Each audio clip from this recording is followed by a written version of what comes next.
La voix que vous entendez, celle de Richard Glenn, l'ésotériste du Nouveau Monde, directement du Mont-Saint-Hilaire, province de Québec, Canada. Et nos invités, José et Denis Bouchard, congressistes, Raymond Choquette, investigateur qui était au Congrès. Et le public, vous pourrez nous rejoindre à 450-467-5606. On va parler cette fois du fond du Congrès, UFO 601. La semaine dernière, c'était plus sur la forme, cette fois sur le fond. Ne manquez pas de lire le complément de Gilles Surprenant qui accompagne toujours nos vidéos Orandia du samedi et la version audio en MP3 par Jean-François Poulain sur Orandia, le forum Orandia. L'image, le montage de l'image par Denis Jean qui a un blog très intéressant sur l'insolite dans le monde. À la régie, Spirale, supervision technique, Steve Zuniga qui était aussi le réalisateur du congrès UFO 601. C'est une production Orandia Phoenix. Et je vous recommande pour les abonnés au club créé depuis quelques heures la conférence de presse qui a eu lieu au Congrès. C'est disponible sur invitation dans YouTube, section sur invitation. On peut le retrouver aussi dans le cadre du club créé.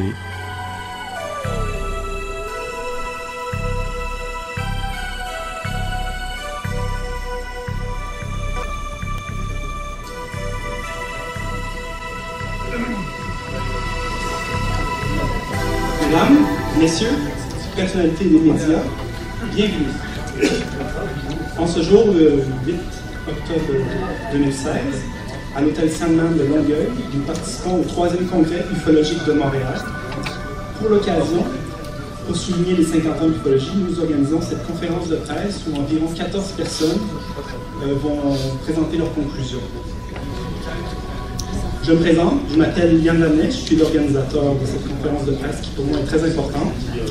J'effectue des investigations intensivement depuis 7 années, j'en ai fait des centaines.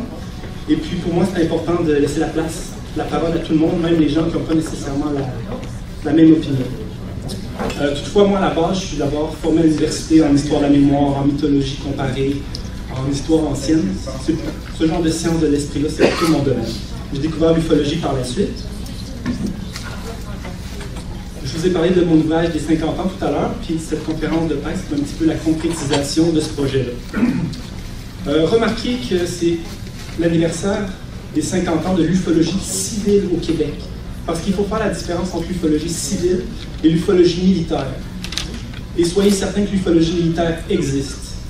Non seulement on a plusieurs cas où des hélicoptères, des avions de chasse se sont rapidement rapatriés sur le lieu d'observation, mais aussi nous savons à quel organisme de l'armée appeler pour communiquer nos propres signalements les plus importants.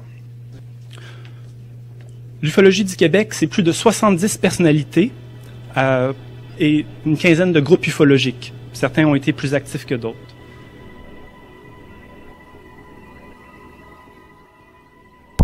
On voit présentement tous les participants à cette conférence de presse qui étaient nos invités au congrès UFO 601. Il y avait des ufologues, bien entendu, des investigateurs, des témoins, des contactés, même une dame abductée qui était présente dans la salle.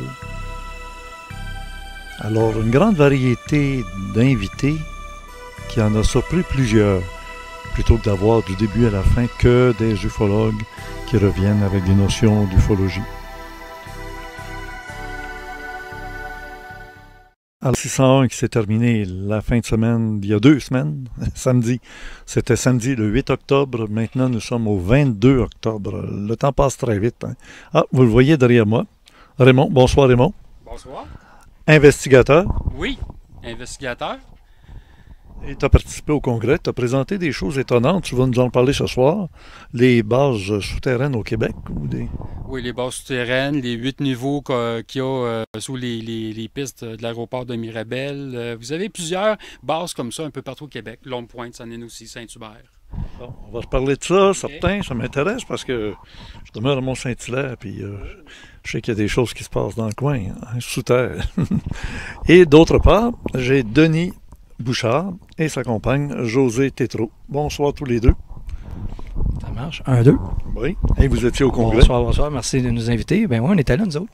Ah ben, je suis très content de vous avoir comme invité parce que je sais que vous êtes des gens très proactifs dans toutes sortes de domaines. Mais C'est proactif. Oui, c'est.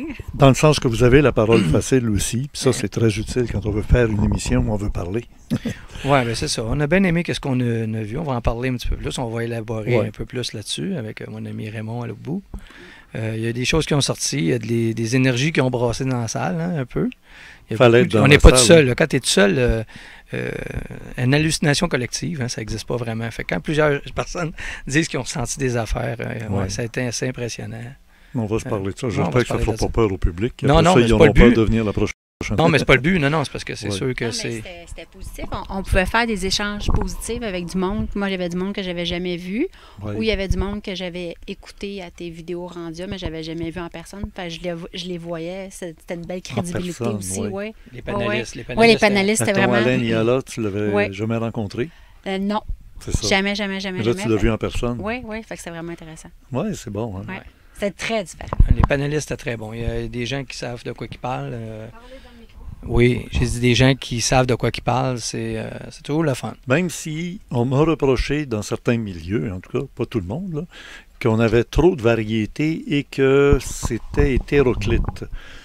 Il y a des gens qui m'ont reproché que les conférenciers, ufologues en particulier, n'ont pas eu assez de temps de tout dire, mais il y en avait d'autres. On se demande qu'est-ce qu'ils faisaient là. Comme qu'on, je sais pas, là, je pense à Laurent. Ça te dit quelque chose, Laurent? Ben, Laurent Foster. Oui. Ben, c'est un que j'ai aimé le plus. Fait que... Bon, vois-tu? Fait qu'il y en avait pour tous les goûts. C'est ça qu'on s'est jasé au téléphone. C'est quand tu rentres dans ce monde-là, un peu strange, hein, parce que c'est pas le langage des oiseaux, puis parler d'OVNI, puis tout ça.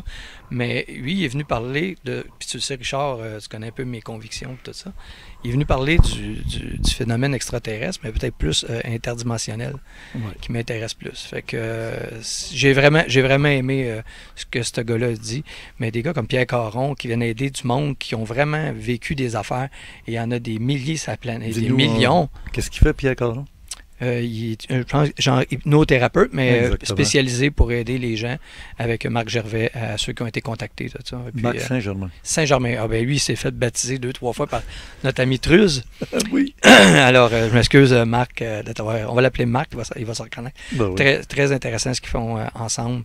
Oui. Et puis, il y a des gens qui sortent des choses un peu traumatisées, un peu pareil là-dedans. Là. Ceux qui vivent, les contactés, qu'on appelle les adoptees, là, ils vivent des choses bien spéciales, puis ces gens-là les accompagnent. Je pense que c'est le fun de voir qu'ils sont accompagnés, parce qu'ils perdent confiance en la vie, ils ne comprennent plus rien. Mais c'est ça, c'était très intéressant. Bon. Là, Geneviève essaie de voir si on est en onde. Moi, je vais faire une expérience qu'on fait rarement. Mais il faut que tout le monde voit comment on fonctionne. Alors, ce que je vais faire, c'est que je vais tourner cette caméra-là vers la grosse télévision qui est ici. Et ça va nous permettre de faire une expérience. Alors, oui, moi, j'avais Vidéotron autrefois. Et maintenant, j'ai la fibre optique de Bell. Alors, je ne sais pas si vous connaissez ça. Ça s'appelle démarrer le test. Et là, ça va partir. On aimerait savoir si la communication est de bonne qualité. Voici ce qu'on appelle le débit descendant. Quand on a 30 chez Vidéotron, on est content. On est rendu à 490. Parle dans ton micro. OK, je m'excuse. Ah, c'est pas la même chose. Fait que là, on parle la RPM, la révolution par minute chez Bell. Ouais. Au palais. En débit montant, c'est-à-dire ce qu'on envoie sur Internet, ça prend 10 pour envoyer un flux comme on fait dans une émission en direct. 10. OK. Bon, puis... Alors là, on se rend compte qu'on est rendu à 113. OK. Puis ça, c'est le décalage entre l'image et le son. Et les babines, comme les babines et les bottines. 3 millisecondes, ça veut dire que ça passe inaperçu. OK. Ça se tient, c'est quasiment pareil. Ça merge, comme on dit en bon français. Oui, c'est ça, c'est le plan technique. Bon, alors, on est rendu là. Bon, alors je reprends la caméra vers toi. Donc, je ne sais pas si toi, Denis, tu as des gens qui aimeraient qu'on entende un petit peu. Parce que là, aujourd'hui, j'ai parlé de la conférence de presse. On en verra peut-être un extrait tantôt, là, mais c'est disponible sur Internet pour tout le monde. Mais parmi les invités, qu'est-ce que tu aimerais entendre? Je vais aller chercher... ou alors, je vais en chercher un au hasard. Oui, il y a Pierre Caron, comme j'ai dit, que j'ai bien aimé. Oui, oui. Lui, on l'a reçu déjà en studio. Laurent Foster, c'était bien spécial. Laurent Foster. Allons donc voir Laurent Foster. Alors, il parle tellement avec son cœur. Comme on dit dans la vie, quelqu'un qui parle avec son cœur comme ça ne peut pas mentir. Oui, hein? Ben, c'est ça. Bon, mais je sais. Ça se ressent, ces choses-là. Alors. On a été chanceux parce qu'on a pu souper avec. Et c'était agréable d'échanger avec. La conférence qu'il a donnée et le souper avec, c'était la même personne. Il n'a pas changé, il ne jouait pas une comédie. C'est un gars qui n'a pas de malice. Ouais. Et ça fait du bien d'en voir de plus en plus des gens qui n'ont pas de malice, qui n'ont pas de... Comme toi, Raymond. Même affaire quand on mange avec toi. Puis lui aussi... J'essaie de trouver Laurent. Lui aussi est intéressant. Lui aussi, c'était impressionnant, ce jeune-là. Étienne. Ah ben, oui, OK. Alors, allons-y. Je vais tourner la caméra vers ce jeune homme que tu parles.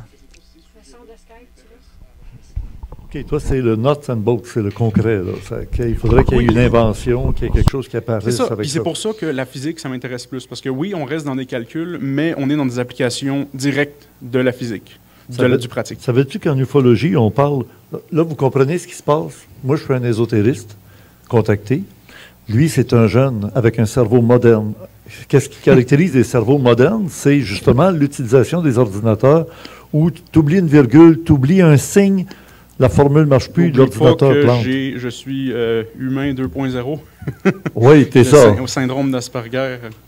Ah, tu le dis comme ça devant tout le monde, hein? Il y en a qui pensent que ça pourrait être une autre nouvelle branche de l'évolution humaine. Exactement. D'ailleurs, dimanche dernier, il n'y a pas longtemps, dimanche passé, tout le monde en parle. L'as-tu vu l'émission, finalement? Toujours pas vu. Non? Bon, vous l'avez peut-être vu. Levez la main ceux qui ont vu Tout le monde en parle dimanche soir dernier. Il y avait un Asperger comme invité.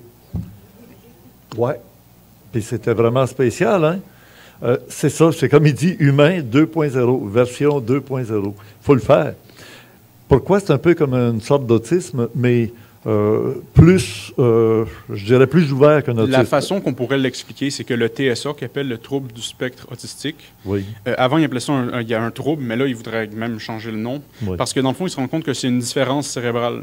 Fait que c'est l'équivalent de dire qu'un autiste, ça serait un handicapé. Ça serait l'équivalent de te mettre dans une ville où tout le monde n'a pas de bras puis de dire que tu es handicapé. Alors que toi, tu as les deux bras. Non, mais tu comprends ce que je veux dire? Si tu vas dans une ville où tout le monde n'a pas de bras, tu vas être handicapé parce que tu ne vas rien pouvoir faire, tu ne rentreras pas, tout se fait avec les pieds. Ouais. Fait que notre cerveau est différent, mais c'est pas un handicap, c'est juste que c'est une différence de la façon que le cerveau fonctionne. Puis en plus, c'est ça l'affaire du TSA, c'est le spectre autistique, fait qu'un spectre, c'est comme un continuum.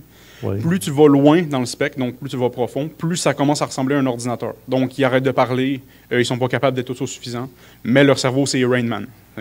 Oui, c'est vrai. Mais là, moi, je suis dans le début du spectre autistique. Okay. Fait que j'ai le cerveau qui commence à changer de tempérament, mais je suis capable de m'exprimer, je suis capable d'être autosuffisant. C'est ça. Et tout t'intéresse. Mais oui, ça passe par l'éducation aussi. Ah, l'éducation. Parlons-en de l'éducation. J'ai rencontré ton père pour la première fois. Oui, je pensais que c'était un ado avec toi. Les cheveux longs. Oui, sérieusement, avec un jacket. On va dire que j'ai des parents modernes, même pour leur époque. Des parents qui étaient focusés sur m'éduquer comme si c'était des professeurs. Ce sont des professeurs. Puis c'est des professeurs, exactement. C'est ça, dans la vraie vie, là, c'est ça. C'est ça que ça devrait être l'éducation. C'est exactement ça, c'est de l'éducation. C'est pas de l'endoctrinement. C'est pas fais ça, sois comme ça.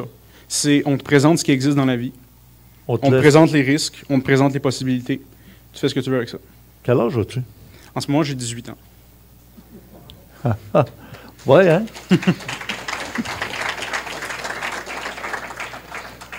Alors, de Phénomène OVNI, il t'accompagne pour être ton chauffeur, monsieur son chauffeur. Mais tu as assisté à tout ce qui s'est passé cet après-midi. Mm-hmm. Dis-moi donc tes commentaires. J'avais le goût de voir un petit peu. OK. Par intérêt, curiosité. C'est ça, c'est voir un peu ce que les gens ont à dire. Puis ce que j'ai trouvé le fun, c'est la brochette La variété. Oui, il y a une grosse brochette de gens qui parlent différemment. Puis je t'ai reconnu quand j'ai vu ça. J'ai dit, ça, c'est Richard. Mettre une personne de chaque type. Il ne faut pas qu'ils disent toute la même affaire. Exact. Sinon, il ne faut même pas qu'il y en ait deux qui disent la même affaire. Sinon, ça ne marche pas. Non. Il faut la grosse brochette. Il faut tous les côtés de la médaille. Je pense que ton père écoutait mes émissions. Hein? Ça se pourrait. Ou ta mère, là, je ne sais pas. Je mais c'est ça, oui. Dans le temps. Là. Mais, puis toi, ben, tu as appris à me connaître avec les contacts qu'on a eus ensemble. Là, puis moi aussi, j'ai adoré ça. À chaque fois, moi aussi. C'est le fun. Puis là, je suis content de te voir à l'aise de parler au micro devant tout le monde. C'est la première fois. Devant autant de monde, là. Juste parler comme ça, oui, mais sinon, j'avais fait des pièces de théâtre, comme je t'avais dit. Là. Oui, c'est ça. Ton père, lui, est champion d'arts martiaux, hein? Oui, il est ceinture noire en karaté. OK, fait que attention à tout le monde, hein? J'ai mon garde du corps. En plus, ton chauffeur garde du corps, faut le faire. Parfait, ça. Alors, si on revient à notre dossier d'aujourd'hui, qui me passionne, c'est que tu es jeune, tu as un cerveau, on va dire ça, humain V2, là, version 2, là, tu sais. Et comment moi, qui est un ésotériste contacté, qui sait que ça existe, ces affaires-là, là, je vais pouvoir t'intéresser? Parce que je passe par ce que tu as dit en ton introduction. Ça me prend du concret, des affaires de développement physique, matériel.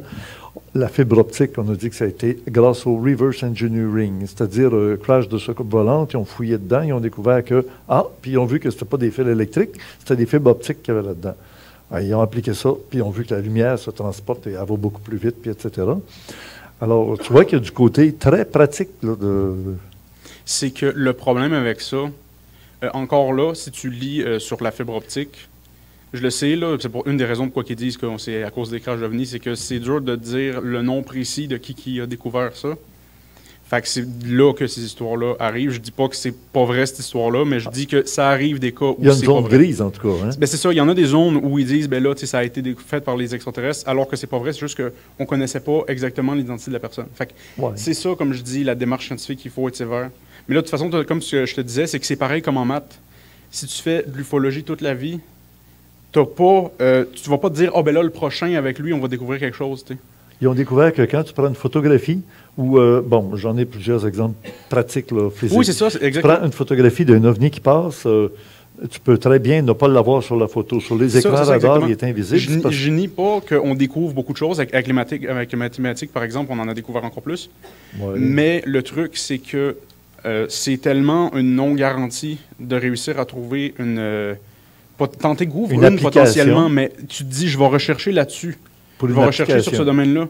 Puis c'est ça, pour moi, c'est trop loin c'est trop abstrait, c'est trop loin des applications techniques, comme je te dis, garanties.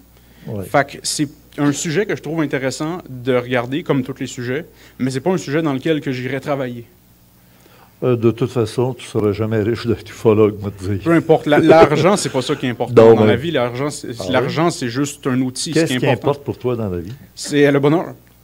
Être content d'être vivant. Si t'es pas content d'être vivant, à quoi ça sert d'être vivant? Alors, c'était tout un phénomène, ce jeune homme de 18 ans à peine. Et puis, Étienne Saint-Pierre, il a fait sa marque. Tiens, Raymond, est-ce que tu as un commentaire à faire là-dessus? Sur ce personnage? Oui, écoute, moi je le trouve très humble, tu sais, comme qu'on disait, moi puis Denis tout à l'heure, il se prend pas pour un autre, tu sais. Très intéressant, ce petit monsieur-là. OK, excuse-moi. Très intéressant, ce jeune homme-là. Ça serait intéressant de le réinviter prochainement à des émissions. Et puis, il pourrait participer à des émissions là, que tu produis, tout ça, là. On aimerait en savoir plus sur lui. Je le trouve intriguant quelque part. Oui. Très intriguant. C'est surtout la formation qu'il a eue grâce à ses parents qui sont très intellectuels. Mm-hmm. Et je pense qu'ils ont une intelligence au-dessus de la moyenne aussi. Ça aide. Hein?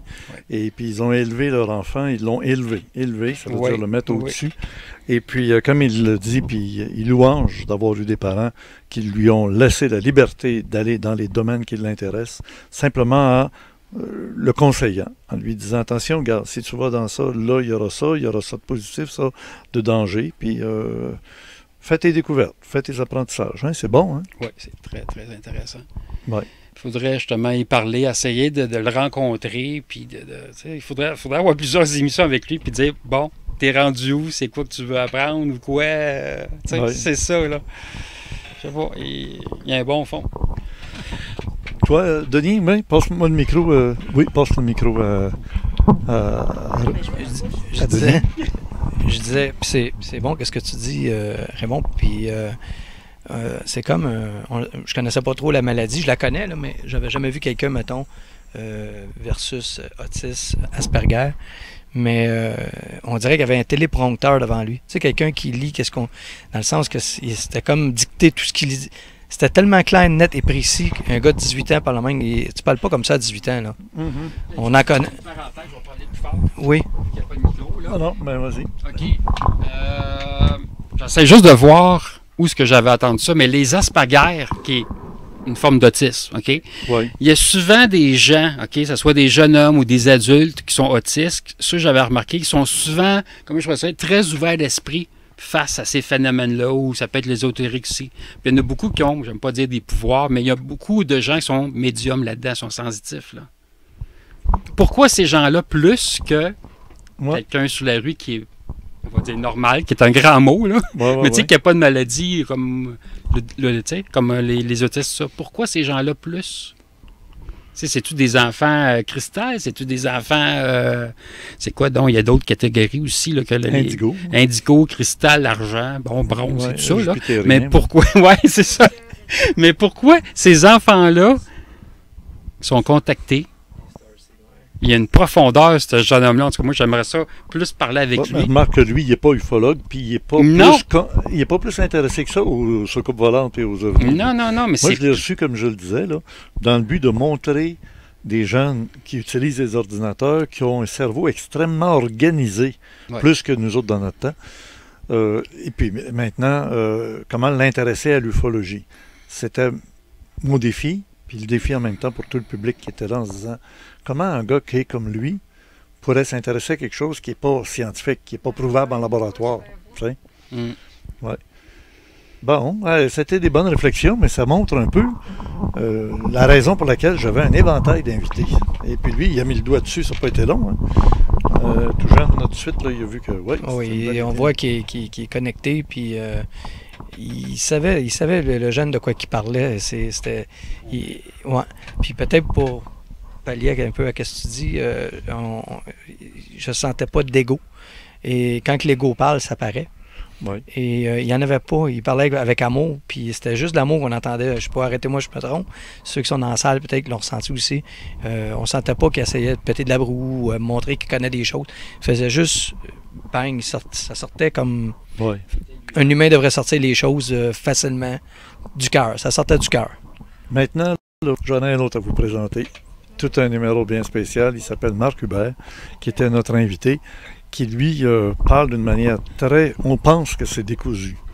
Mais il faut vraiment suivre. Là. Alors, forcez-vous à fermer les yeux s'il faut, pour écouter les propos qu'il va tenir. C'est cohérent, même si en apparence, et l'apparence peut des fois nous déranger. Alors, fermez vos yeux pour commencer à l'écouter. Vous ouvrirez vos yeux un petit peu plus tard parce que vous risquez d'être dérangé juste par le personnage. Il est truculent, il gesticule beaucoup, il est très original. Alors, on écoute Marc Hubert. Puis que... Puis ce qu'on remarque aussi, c'est que il y a de moins en moins d'espèces qu'on observe. Entre autres, c'est le petit gris qui est en train de prendre l'espace. Puis qu'à l'époque, quelqu'un, comme exemple, qui regardait le facteur social, c'est qu'on s'aperçoit souvent que les ovnis, c'est un phénomène qui n'est pas propre à tout le monde.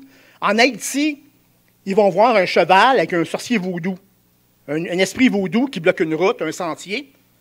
Alors qu'ici, on va voir un ovni, puis de l'ovni qui est attiré sur une route, ta voiture à cale, il va sortir un extraterrestre. Puis ça, c'est comme des points communs qu'on retrouve entre les lutins, les sorciers, la magie. Puis en même temps, c'est qu'exemple, des gens vont dire le vaisseau est froid, il fait noir. Puis enseignement, les gens qui étaient enlevés par des lutins, encore des fées, ils disaient que c'est comme une caverne, c'est sombre, c'est humide, puis il fait froid. Sauf que là encore, je ne veux pas glisser sur le sujet. C'est juste pour dire, c'est que, bon, Jacques Vallée disait qu'à l'époque, ça date des années 69, je crois, que lui, son constat, c'est que les Français voyaient des extraterrestres qui aimaient ça parler, puis qui étaient un peu comme des philosophes, alors que les Américains voyaient des monstres. Puis ça nous donne une indication qui peut avoir justement une relation avec le psyché humain, notre comportement, ce que nous sommes, ton inné. Puis actuellement, à mesure que les petits gris s'étendent sur la planète, on s'aperçoit que les estrogènes, les OGM s'étendent sur la planète. La langue anglaise s'étend sur la planète, puis il y a plus de Led Zeppelin. Le Led Zeppelin, c'est quand vous créez un Zeppelin, là, ça donne du lait. Puis ça fait qu'à un moment, on est dans une société complètement transformée. L'inné est transformé. Pas l'inné, l'acquis est transformé, l'inné est en train de se transformer. Là, on va essayer de faire ça vite. Quand on parle d'OGM, exemple, c'est que le premier cas connu, je ne peux pas l'élaborer, je peux me tromper, fut une pomme de terre dégustée par un contacté qui s'appelait Howard Menger dans les années 50. Donc, lui, il affirme avoir dégusté une pomme de terre qui avait 5 fois plus de protéines. Avant lui, il y avait la Fondation Rockefeller qui avait déjà ouvert en 1934 un genre d'industrie pour préparer la biotechnologie pour demain. C'était en 1934. Donc, les extraterrestres arrivent dans les années 50. On a le fameux cas de Sainte-Marie-de-Mont-Noir de 89, où un ovni en plein mois de novembre laisse un cercle vert. Puis, ce qui arrive par la suite, c'est que on a des exemples à Sainte-Marie-de-Mont-Noir, à 89. Aujourd'hui, la région de Montérégie, c'est devenu la région, une des plus importantes dans la culture des OGM, du maïs BT. Il y a même des déjections actuellement qu'on trouve dans le fleuve Saint-Laurent. Ça a été écrit en 2011 dans Le Devoir. C'est que le cercle vert, là, ça a juste précédé une invasion des OGM dans la région. Puis, entre autres, on retrouve aussi quand on voit tout ça, on retrouve un comportement qui est très proche de la Gestapo. Entre autres, les gens qui travaillent pour Monsanto, qui sont intervenus dans l'Ouest canadien, après qu'ils aient trouvé des OGM dans le champ d'un agriculteur qui n'avait jamais planté, leur comportement, c'est des hélicoptères qui atterrissent dans ta cour, puis qu'ils viennent cogner à ta porte, puis sont menaçants. Puis ce qu'on retrouve aussi, c'est qu'une tendance de l'État de ne pas intervenir par des lois, laisser l'entreprise privée, exemple comme Monsanto, d'avoir tous les droits, de s'accaparer de la vie, puis d'intervenir. Là, je ne veux pas vous perdre. Je suis moi-même perdu dans mon texte. Là. Puis aussi, ce qu'on trouve dans les ovnis, c'est des expériences génétiques. Des contactés ont affirmé sous hypnose avoir observé des utérus artificiels ou le développement d'êtres hybrides. Des témoignages laissent croire aussi que des enfants, tantôt on en a parlé, hybrides, seraient nés d'un culte avec les extraterrestres. Puis généralement, ces enfants naissent avec des cheveux blonds et des yeux bleus. Ça, c'est Richard Glenn. Peut-être que c'est pas vrai. Hein? Je ne sais pas, là. Mais c'est ce qu'on voit, ce qu'on entend parler. Mais moi, je n'ai pas vérifié tout, là. C'est... Pas tout à fait. Les enfants sont habituellement, on dit, des cheveux d'ange, très, très, très, très fins, blanc, très blanc, blanc. Et puis, des yeux pâles, mais pas nécessairement bleus, mais pâles comme s'il n'y avait pas de, j'allais dire, de pigmentation de couleur dans les yeux. C'est des yeux quasiment blancs, même. OK. Ouais. Puis, actuellement, il y a des... C'est qu'on voit, presque les mêmes images. J'ai vu ça dans le Canada il y a quelques années, dans le temps que j'écoutais la télévision. J'avais vu des images qui étaient similaires à ce que les contactés affirmaient avoir vu sous hypnose. Sauf que là, c'est un laboratoire sombre où il y avait des agneaux dans des utérus artificiels. Donc, des agneaux qui se développaient dans une cuve transparente. Puis là, ce n'était pas des hybrides, c'était des animaux pour une firme qui était établie peut-être aux États-Unis ou au Canada. Puis la même chose, c'est que quand on parle de technologie, notre savoir actuellement, il semble beaucoup plus se rapprocher de ce qu'on a vu dans les ovnis. Puis ça semble pas un hasard. Entre autres, il y a des gens qui ont déjà vu des écrans plats colorés en 3 dimensions dans les années 60, 61, Victor Novi. Les fameuses aiguilles dans le nombril de Betty Hill, c'était utilisé en 72 par les hôpitaux, donc environ 11 ans après. Puis les fameux implants qu'on affirme encore là, qu'on associe aux ovnis, aux petits gris, ben là, actuellement, les animaux en ont. Puis aussi, c'est qu'une affaire qui est importante, c'est que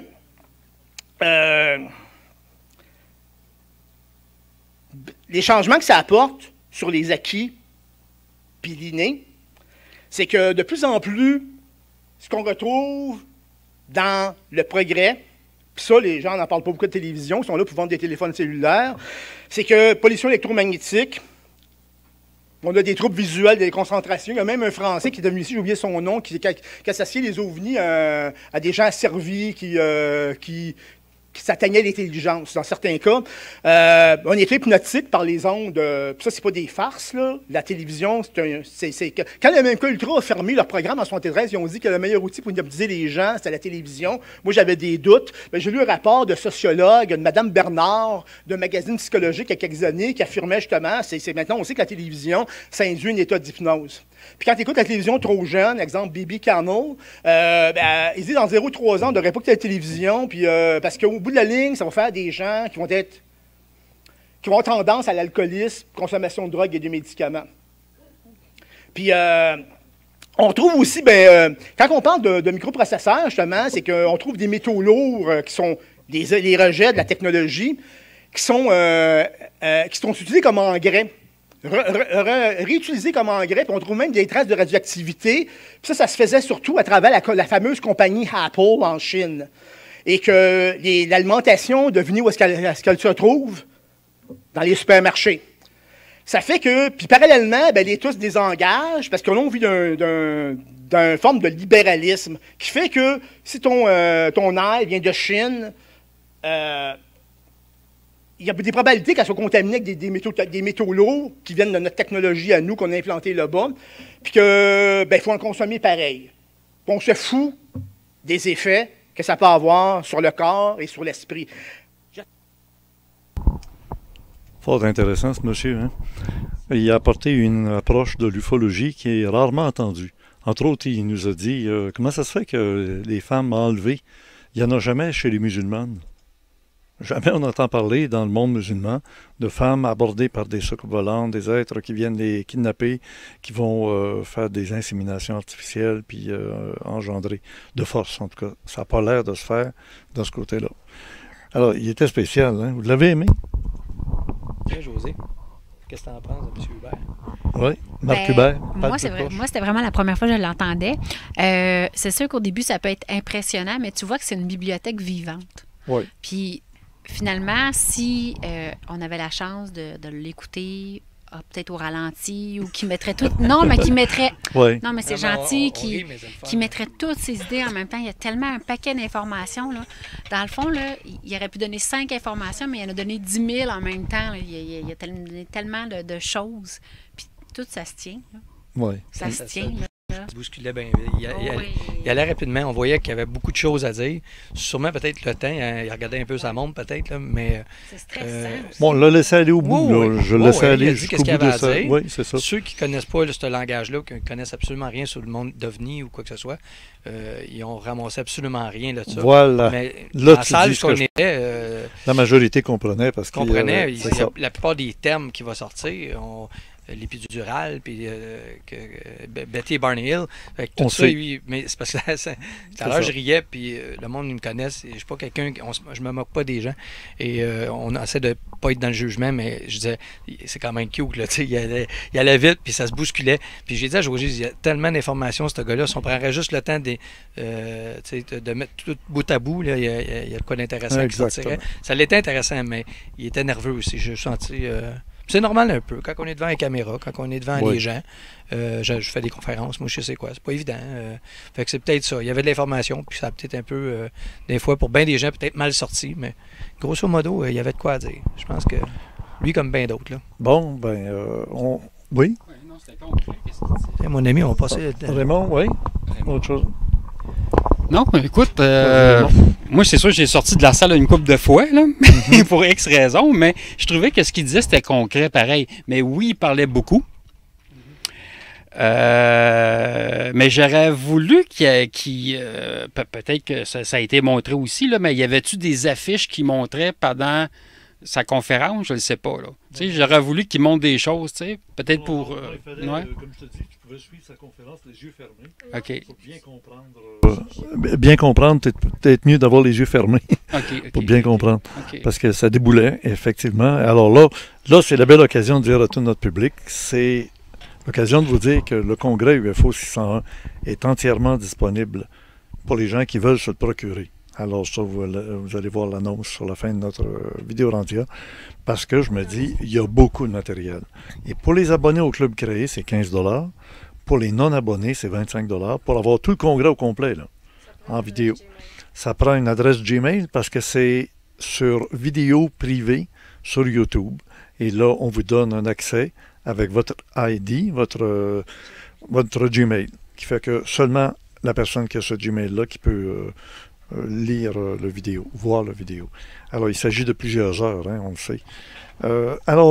C'était un invité intéressant, original, qui a amené beaucoup d'informations particulières. Maintenant. Il vous intéresse, lui? Geneviève va nous le montrer, regarde, montre-le. C'est lui, Laurent. Le fameux spécial, hein? Laurent qui nous dit être amené à bord de ce coupe volante, être contacté. Alors, un bel être, hein, oui. Tout le monde l'a aimé. La voix du cœur qui parle. On l'écoute? L'échange des résultats entre humains. Ils font ça pour faire la survie. Comme conclusion, entre autres, ce que je vais dire, est resté dans votre cœur. C'est important de monter en vibration. Ils ne peuvent rien faire. Si vous êtes dans votre cœur, vous vibrez très haut. Ils ne peuvent pas vous paralyser. Pour ça, je passe par mieux. Moi, je suis pacifique, je suis accueilli là-haut. Ils ne peuvent rien faire. Même ceux qui ont le côté mauvais, je m'envole dans le vaisseau. Ils ne peuvent rien faire. Je ne sais pas pourquoi. Je suis comme protégé, c'est comme ça. Peut-être j'ai mon cœur d'enfant. Oui, je l'ai. Mais entre autres, plus vous allez monter en vibration, plus vous allez être protégé. C'est important d'être dans votre... C'est ça qui va vous garder en vie, c'est ça qui va vous sauver. Merci de m'avoir écouté.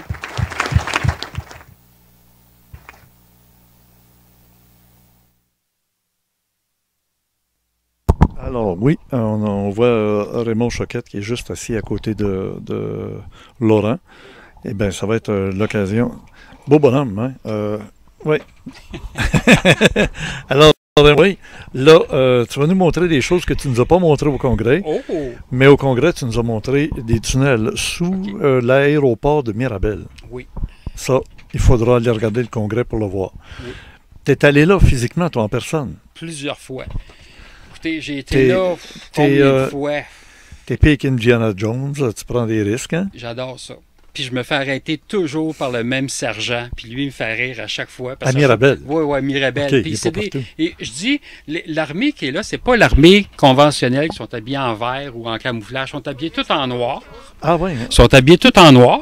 Et puis, ils ont un symbole. OK, c'est sûr qu'ils ont des galons sur les épaules pour différencier les grades. Ça, c'est correct. Mais c'est le symbole. Puis ça, c'est vraiment... Quand j'ai vu ton petit livret tout à l'heure, je dis, hey, c'est exactement ça, le symbole. C'est le fameux symbole, le carré rouge avec un triangle noir. Ils ont ça ici sur leur chest, en fin de compte. C'est sérieux? Oui.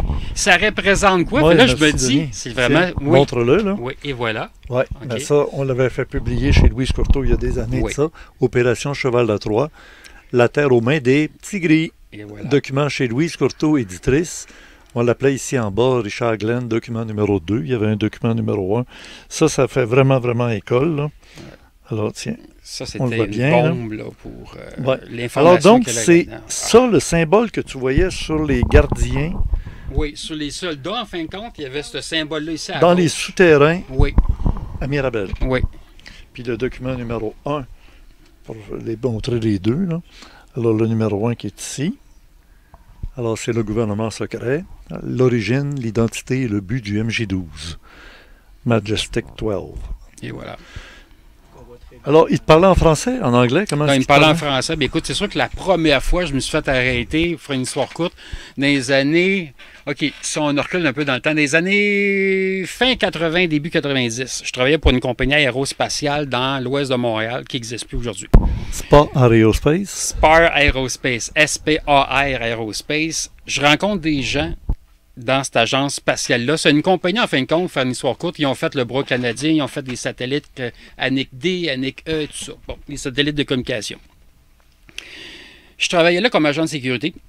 Et puis, je commence à rencontrer des gens. Bon, il y a des militaires qui sont là aussi dans cette compagnie-là. Ils ont des bureaux de la Défense nationale dans les sous-sols du bâtiment. C'est assez spécial.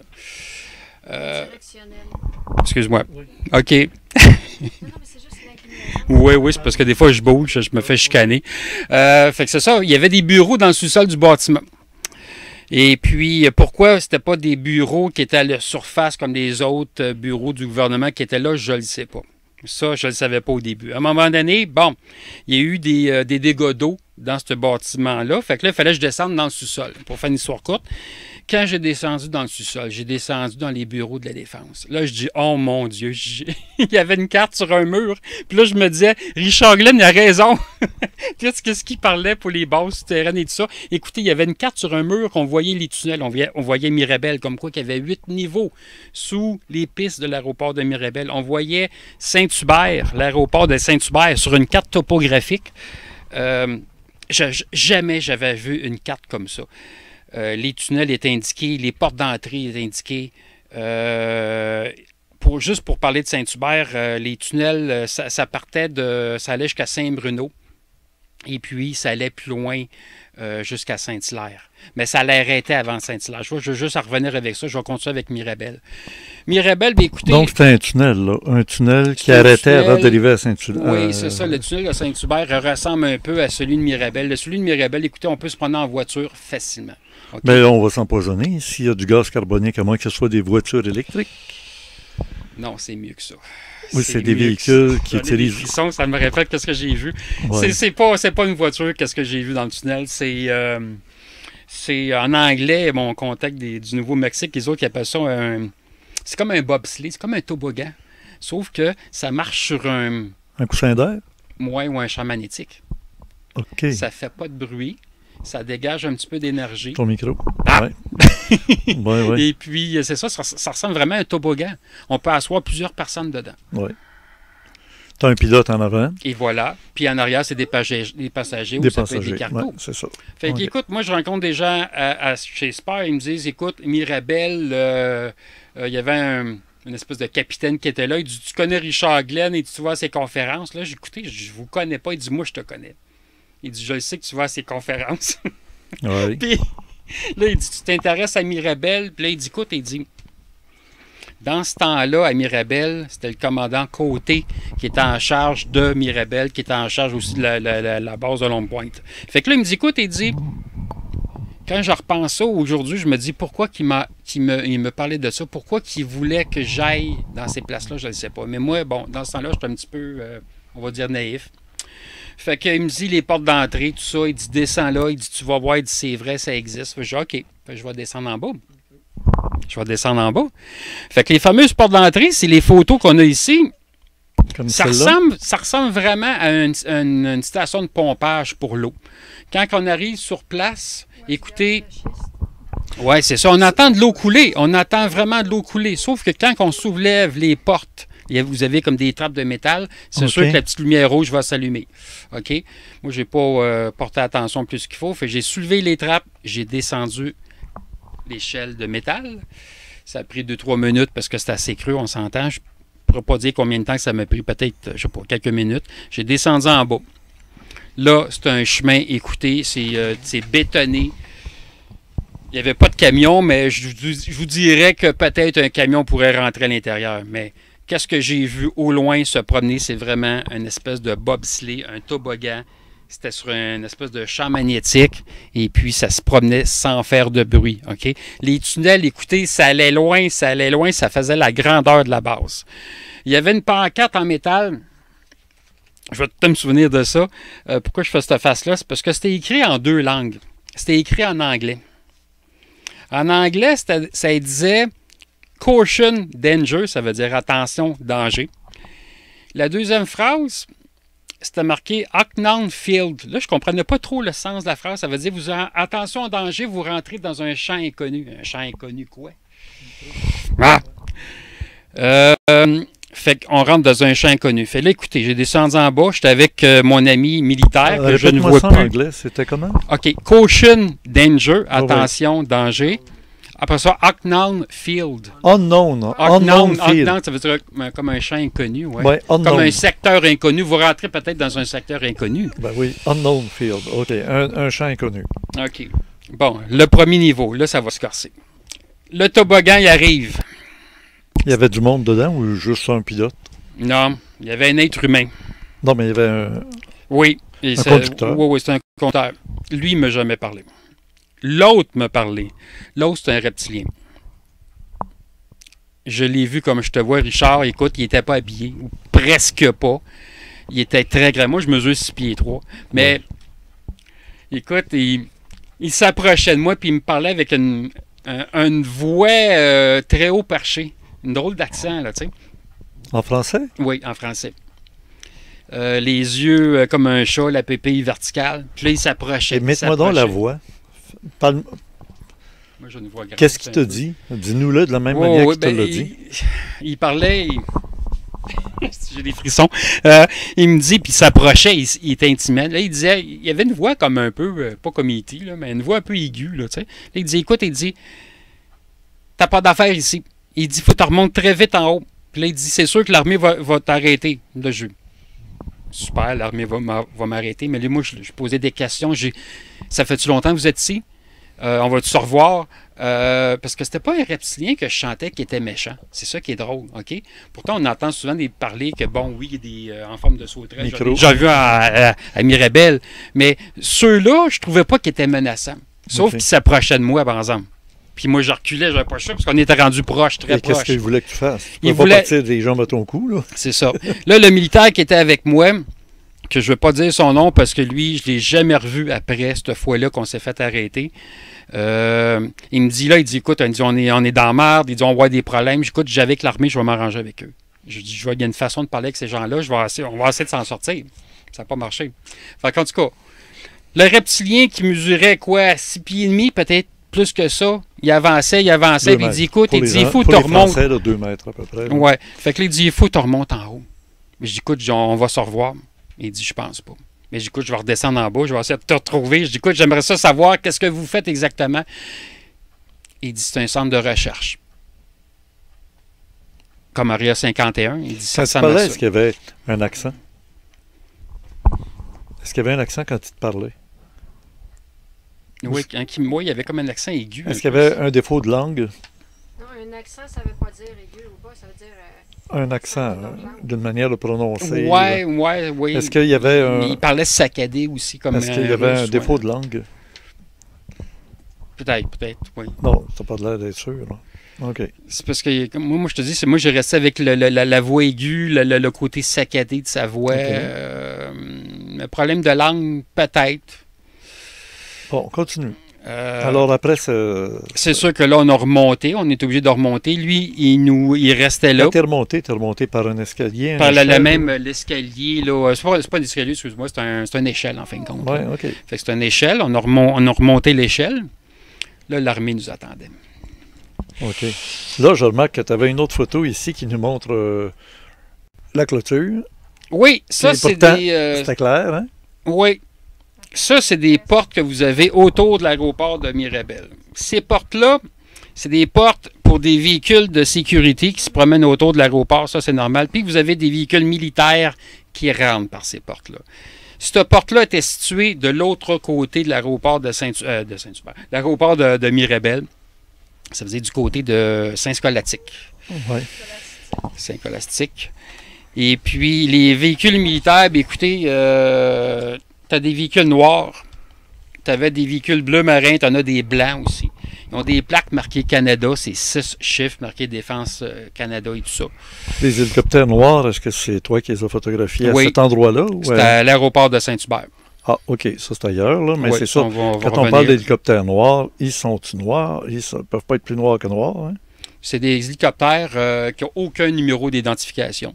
Habituellement, les hélicoptères de l'armée ont des numéros, comme disons CH 1238, sous l'appareil ou sur la queue de l'appareil. Ceux-là, il n'y en a aucun. C'est des hélicoptères, premièrement, quand ils ont atterri à Mirabel, ils venaient de la grosse base militaire de Fort Drum dans l'État de New York. Oui. Fait que pour revenir à Mirabel, bien écoutez, à partir de là, j'ai passé à tabac, on va dire une façon de parler, c'est que là, ils m'ont arrêté, ils m'ont embarqué. Ils m'ont fait signer un contrat, un papier que sur 10 ans, je ne peux pas révéler tout ce que j'ai vu dans les tunnels de Mirabel. Pour cette première fois-là. Ouais, ça fait plus que 10 ans, là. Oui, c'est ça, fait que je suis correct en fin de compte. Il y a quelque chose que je n'ai pas parlé. C'est l'électricité. Comment que l'énergie fonctionnait, j'ai jamais, écoute Richard, j'ai jamais vu ça, à part que dans Star Trek. Comment que le tunnel est alimenté, c'est pas des néons, c'est pas des tubes de verre. C'était comme un rayon lumineux. On voyait comme des fils, oui, mais là, si tu veux, le tube il était ouvert, puis là, c'est vraiment un rayon lumineux qu'on voyait. Puis ça éclairait le tunnel. Comme un rayon ou comme une fibre optique? Peut-être une fibre optique aussi. Oui, grosse, là. Oui, mais, oui, parce que c'est ça. énorme, là. Ça fait ça a peut-être OK. 2-3 pieds de diamètre, mais c'est énorme, là. OK. Mais ça éclairait. J'aurais pas passé ma main dedans, ça, c'est sûr. Non, Mais OK. ça éclairait. Mais c'était pas, il n'y avait pas des spots, il n'y avait pas des projecteurs, il n'y avait pas des tubes, il n'y avait rien de ça. C'était OK. vraiment des néons comme ça. À part qui du éclairaient. reptilien, as-tu rencontré d'autres personnages étranges? Dans les autres fois que j'ai été explorer Mirabel, oui, j'ai vu... T'es retourné? Oui, j'ai retourné. Oh, monsieur, tu cours après les problèmes? C'est toujours le même sergent qui m'arrête. Puis à chaque fois qu'il m'arrête, c'est tout le temps la même phrase. La Il dernière me fois regarde. que tu y étais, la semaine passée? Non, j'ai pas été la semaine passée. J'ai été cet été à un moment donné. En 2016. J'ai été du côté, justement, en arrière de l'aéroport de Mirabel. J'ai été voir de quoi, parce qu'il y a beaucoup d'aménagements à Mirabel qui se font. On a démoli les terminaux, tout ça c'est démoli. Bon, oui, Mais ça ne change rien, tout est sous terre. c'est ça. C'est comme les autres bases militaires au Canada. Tout se passe sous terre. Je me fais toujours arrêter par le même militaire qui me dit « Ah non, pas encore toi. » Je dis « Ben oui. » Tu sais, en passant, là, je donne un petit indice à tout le monde. Là. Prenez un dictionnaire français dans les pages des mots qu'on appelle les noms propres. Allez lire Mirabel. On va vous dire ce que c'est. Vous allez être surpris de la définition dans le dictionnaire français Larousse. Là. Mirabel. M-I-R-A-B-E-L. Tu sais ce que ça veut dire? Oui, mais je me rappelle plus c'est quoi. J'essaie de savoir Une exactement. une abbaye souterraine. Une abbaye souterraine. Ouais, souterraine. Ah, c'est drôle, ça me rappelle l'abbaye de... Où est-ce que c'est ça, cette place-là? Pas Sainte-Marthe-sur-le-Lac, Saint-Joseph-du-Lac, pas loin de Magog, l'abbaye qui est là. Oui, Saint-Benoît-du-Lac. Saint-Benoît-du-Lac. Il n'y a pas Ah de oui. souterrain, mais disons qu'il cache des trésors assez particuliers. Oui.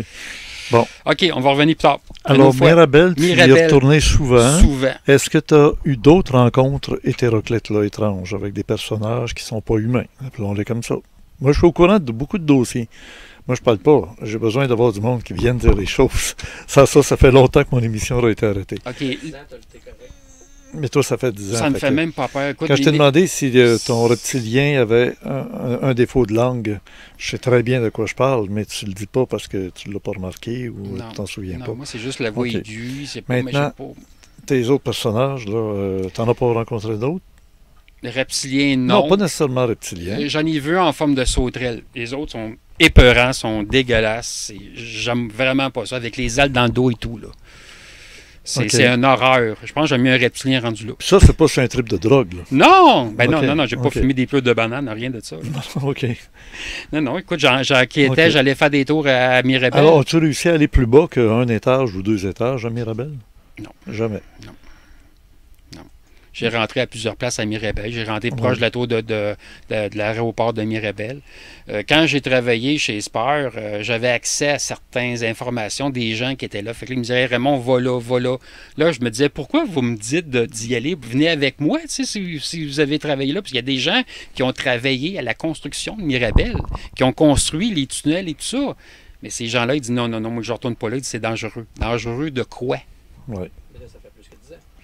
C'est ça. Ouais. Mais, Non, il y en a qui ont signé des contrats à vie là, dans les militaires. Là. Même si tu n'es plus vétéran ou militaire, tu ne peux pas parler de ça. Là. Que ce soit Mirabel, Saint-Hubert, ou la nouvelle base qui est en train de se construire aussi en Beauce. En Beauce, OK. Maintenant, on passe de Mirabel à Saint-Hubert, Saint-Barbecue, comme je disais autrefois. Là. OK. Et Saint-Hubert Barbecue, mais moi je l'appelais juste Saint-Barbecue pour ne pas m'attirer trop de problèmes en disant justement qu'il y avait des bases sous les pistes. Puis il y a les trappes d'aération qui ne nous mentent pas. C'est ça que les gens ne remarquent pas. Mais je veux juste mettre un petit quelque chose là-dessus. Tu te rappelles-tu, Richard, c'était en quelle année ça? Les feux de BPC à Saint-Basile. Oui, absolument. OK. Je t'avais parlé de ça à un moment donné. Je ne vais pas passer à ton émission, par exemple, mais hors conférence, je t'avais parlé que j'avais rencontré un couple, que lui, il travaillait à la carrière de Saint-Hilaire. Là, vous allez me dire, pourquoi Saint-Hilaire? Bon, c'est un gars qui travaille, il faisait du dynamitage à Saint-Hilaire. Puis il me dit, écoute, il dit Raymond, j'étais un des seuls qui n'a pas été évacué quand il y a eu les feux de BPC à Saint-Basile. Puis il dit, écoute, Raymond, il dit, je croyais pas à tes affaires de tunnel en dessous de Saint-Hubert, puis ça allait jusqu'à Saint-Bruno, puis bon, tout ça. Puis c'était en construction de Saint-Bruno jusqu'à Saint-Hilaire. Puis il dit, écoute, vers minuit, 1h du matin, quand dans ce temps-là, c'est un village, Saint-Basile, ils ont évacué la ville à cause des feux de PPC. Il dit, vers minuit, 1h du matin, il dit, ça l'a tremblé. Puis il dit, c'est pas un tremblement de terre. Il dit, ça dynamitait en dessous de chez moi. Puis lui, il reste vraiment le long de la 116, proche de la voie ferrée.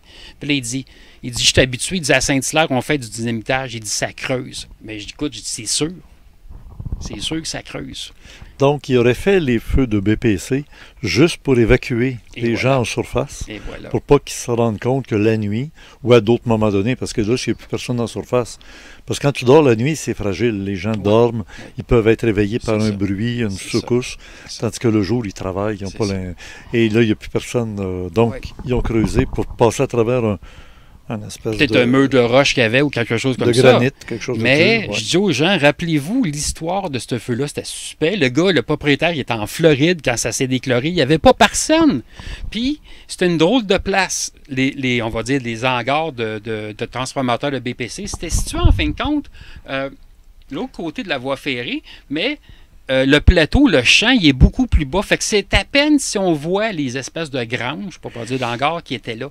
Fait que s'il y a quelqu'un qui arrive là, on le verra pas. Mais ça s'est déclaré bizarrement, ce feu-là. C'est juste drôle. T'sais. On ne veut pas tomber dans le paranoïa. On a mis ça sur le dos d'un petit peu un type un peu faible d'esprit. Ouais. C'est ça aussi la bonne façon de régler le problème. Je trouve que c'est une bonne excuse. Il y a un feu, il fallait qu'on creuse. Tant que les gens vont penser qu'à l'ésotérisme expérimental, on dit des choses farfelues, on n'aura pas de problème. Restons-en là. Mais tes tunnels que tu avais vus sur la carte, on voyait qu'il y en avait un qui s'en allait vers Saint-Hilaire, mais les feux de BPC n'avaient pas encore eu lieu. Non, c'est ça. Mais ça, c'est en construction. C'était marqué en anglais Under Construction, quelque chose comme ça. C'était en construction. Puis j'ai vu qu'il y avait d'autres bases aussi ailleurs au Québec. Ah oui? Ben oui. OK. Qu'il y avait des tunnels qui reliaient, pas la citadelle de Québec, le Parlement de Québec à la base de Valcartier. Ah ben oui. Okay. Ceux-là, je n'ai pas découvert. Mais sauf que j'ai parlé avec des gens à Québec, puis ils me disent, oui, Raymond, ça existe. Je dis, ouais, OK.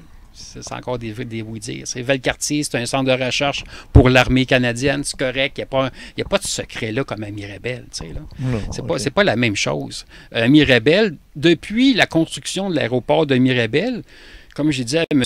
Yann Vendet du Garpin, le phénomène OVNI, je pense qu'il a triplé, même 10 fois plus qu'avant. Moi, j'ai eu beaucoup de cas qui m'ont été rapportés par des gens, même qui ont eu des rencontres avec des êtres. Il y a des caractéristiques que je ne donne pas en public. Ça nous permet de pondérer les témoignages. Quand quelqu'un nous arrive avec une information qu'on n'entend nulle part ailleurs, OK, on sait qu'il nous dit la vérité. Ou en tout cas qu'il a vraiment été témoin de cette affaire-là, puisque personne n'en parle. Oui. Ouais, mais ça, c'est pour Saint-Hubert. Mais Mirabel, c'est une base très intrigante, très intéressante. Oui, mais là, tu nous révèles qu'en fin de compte, on est comme sur un fromage de gruyère là, au Québec. Comme aux États-Unis. comme aux Aux États-Unis, il y a c'est plusieurs ça. bases un peu partout. Vous avez Air 51, 52, S4, S3. Parle Mais de là- l'aéroport de Denver. Hein? Ouais. Notre amie Odette qui nous écoute probablement, là, est à Albuquerque, elle, là. Ben oui, Odette, t'es là, tu nous écoutes. Allô, Odette, à Albuquerque, aux États-Unis, au Nouveau-Mexique.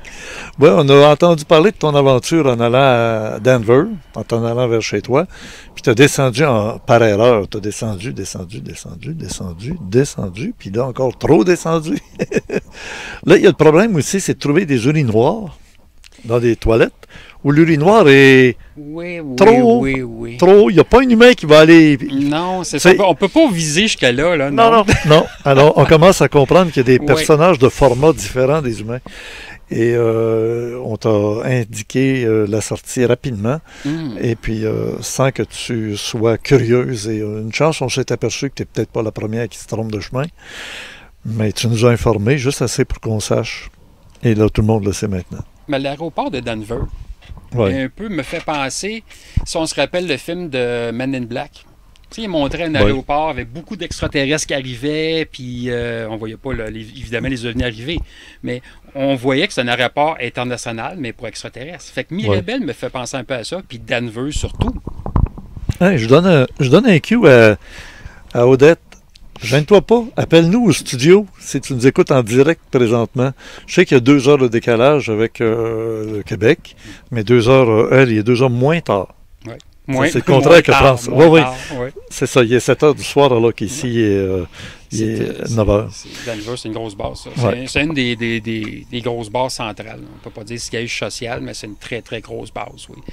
Area 51, c'est plus comme c'était. Là. Elle a changé de place, elle a déménagé. C'est quoi? Bon, il y a des bases, il y a non, des pas installations. Pine Gap, c'est en Australie, ça, c'est pas c'est pareil. ça, exactement. La base, elle a resté aux États-Unis, c'est rendu Dogway, la ville Dogway. Rachel, qui est à côté, c'est plus ça? La ville de Rachel, c'est Rachel. juste un petit village. Oui, exactement. Mais comme je vous dis, Area 51, c'est plus comme c'était. Les gros Trévaux, c'est plus Dogway qui est rendu vraiment le nouveau Area 64-13 qu'on appelle. Là. 13 moins 64, ça fait quoi? Ça fait 51, je pense. C'est une drôle de coïncidence, par exemple. Oui, hein, c'est ça. Tiens, parlant de toutes sortes de choses hétéroclites, de l'aéroport de Québec. Oui, c'est des gens, je connais. Le 2 mars 2014. C'est des gens que, écoutez, je ne vais pas dire leur nom, c'est confidentiel du ça. Bon, ils s'en allaient à Cuba pour un petit voyage. Et puis là, il me dit, Raymond, il dit, écoute, il dit... Ça, c'est pas un oiseau, ça. Non, c'est ça, c'est pas des canards. Il y en a qui me disent c'est des canards. Voyons non, les canards ne volent pas à 70 000 pieds. Tu sais. Écoutez, ils me disent, on a regardé par la fenêtre. Pourquoi cette fois-là, on ne sait pas. On était attiré par le hublot. On regarde à l'extérieur, on voit un engin. C'est vraiment le modèle sport que j'appelle de la soucoupe volante. Là, tu sais, le disque argenté. Oui, c'est ça. Là, tu sais, oui, à Bob 2 Lazar, étages. comme dit Denis. Oui. Voyage à très grande vitesse. Ils suivaient, ça suivait l'avion pendant à peu près 10 minutes. Ils ont eu le temps d'aller chercher la caméra qui est en haut. Tu sais, vous avez comme des oui, les porte-bagages. Les porte-bagages en haut, là, bon. Ils ont été chercher la caméra, le temps de la sortir du sac, de prendre la photo, clac. C'est une vraie photo. La photo est analysée par un laboratoire que je connais à Montréal. Ouais. C'est pas une photo truquée. Non. Fait... Mais en tout cas, ça nous donne une bonne idée. Hein? Oui, c'est ça. Ah ben. On continue avec le congrès. Tu étais au congrès, tu as participé au congrès. Oui. Toi, comment tu t'es senti dans cette place-là? J'ai pris comme les salons que j'organise aussi. Je prends tout le temps 2-3 jours à comme me remettre du salon.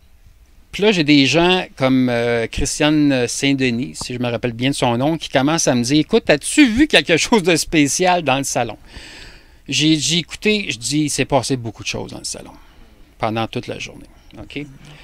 Si on commence... Là, c'était pas un salon, c'était un congrès. C'est un congrès, excuse-moi. Oui, c'est ça. C'est pas un non, salon comme... Tu parles la même affaire. Oui, okay. Non, c'est parce que je me suis mélangé. C'est pas un salon, exposition comme aux États-Unis. Là. Il s'est passé beaucoup de choses. OK? Il y a eu l'histoire des fameux camions blancs. OK? Que tu disais, c'est des camions de l'UNESCO, mais c'est pas ça. De Nations Unies, parce qu'il était UN dessus. UN. Moi, je les ai vus. OK. Parce que j'ai eu à aller dehors à 2 reprises. Puis vraiment, il était là. C'était comme des gros Jeeps. Puis un autre, c'était comme un gros camion avec des fenêtres en arrière, là, comme une boîte carrée. Là. OK. Moi, c'est pas ces véhicules. Il véhicules. était bien marqué UN, puis blanc, tout blanc. T'as déjà vu, toi aussi, blanc? Il était blanc, mais c'était pas marqué UN. Il y en a qui n'avaient rien d'écrit dessus. C'est peut-être ceux-là que toi, tu as vu. Hein? Moi, j'ai vu les deux. Là. Écoutez, puis il y avait un autre véhicule que lui, sur le coup, je me suis dit, bon, ça se peut quasiment pas, ça soit comme des hommes en noir, parce qu'ils se promènent pas dans des véhicules si chers que ça. C'est un Land Rover que j'ai vu. Il était stationné là pendant, écoutez, de 7 heures jusqu'à presque 11h30. Donc, du matin au soir. Oui, c'est ça. Le temps du congrès. Oui, bien c'est ça. Moi, je suis arrivé vers à peu près 11h30. Ouais, Land Rover de quelle couleur? Il était noir. Y avait-tu des passagers à bord? Il y en avait 2. C'était 2 hommes de... Dis-moi pas qu'il y avait des verres fumés. Non. Okay. Non, il n'y avait pas de feutre non plus, il n'y avait pas de chapeau. Il était habillé vraiment, là, chemise, cravate blanche, là, tout ça. Non. Puis il était stationné du côté, il y avait une petite porte. Là. Quand on sortait de la salle, il y avait une porte tout de suite à gauche que les gens allaient fumer. Il était stationné là. Là, je me suis dit, OK, je ne veux pas tomber dans le paranoïa, ça se peut pas. C'est un Land Rover, il est flambette. Écoute, il y a peut-être 1 an, 2 ans, ça se peut pas. Je me dis, ça doit être quelqu'un qui était stationné du côté du terminal. Fait que je me dis, ça doit être des gens qui attendent, tu sais. Mais là, il restait là. Fait que là, moi, j'allais à la toilette, Ils ont attendu toute la journée. Oui.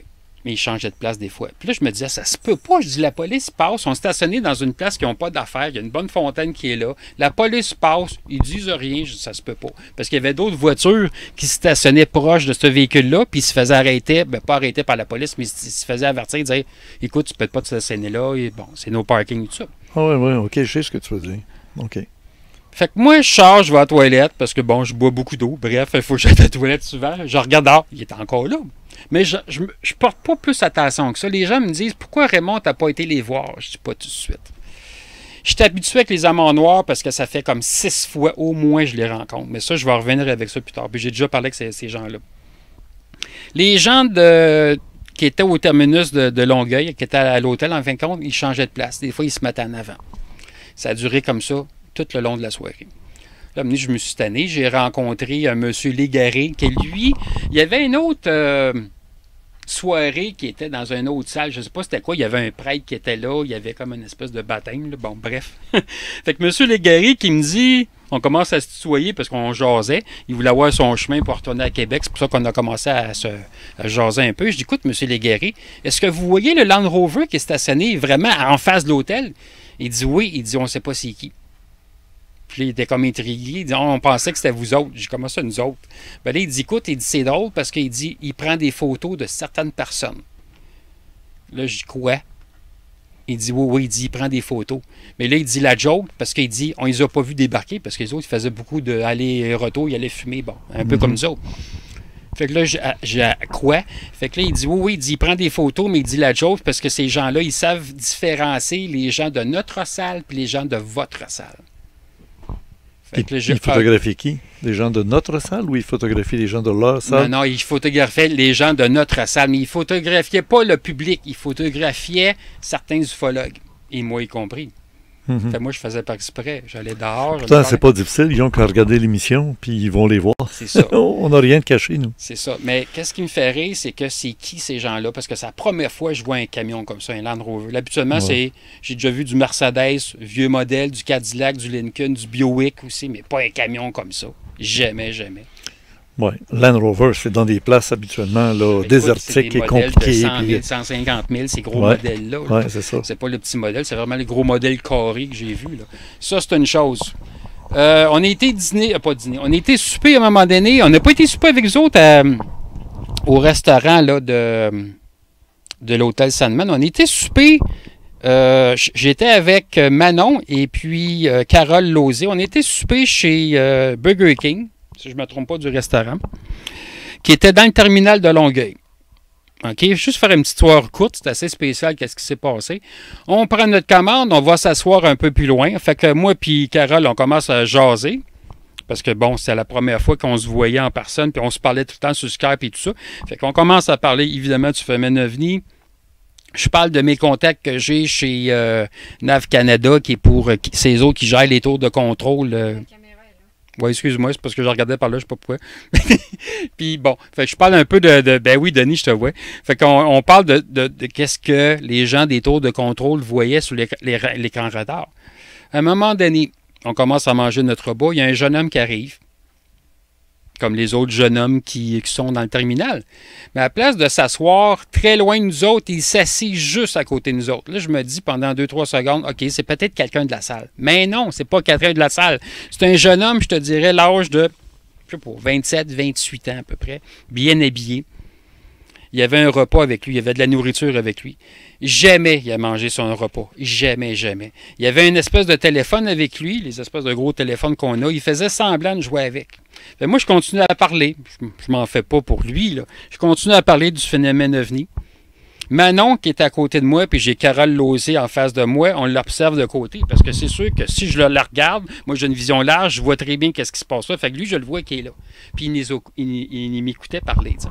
Là, je me disais, OK, il ne faut pas paranoïer, là. C'est pas un homme en noir, c'est sûr. C'est peut-être juste un curieux qui est venu s'asseoir là à côté de nous autres puis il nous écoute parler. Mais sauf qu'il n'a pas mangé sa nourriture qui était là, qu'il avait apportée. Pourquoi il est venu s'asseoir à côté de nous autres, je ne sais pas. Parce que les autres personnes qui venaient manger, on ne les connaissait pas. Fait qu'elle allait s'asseoir un peu plus loin.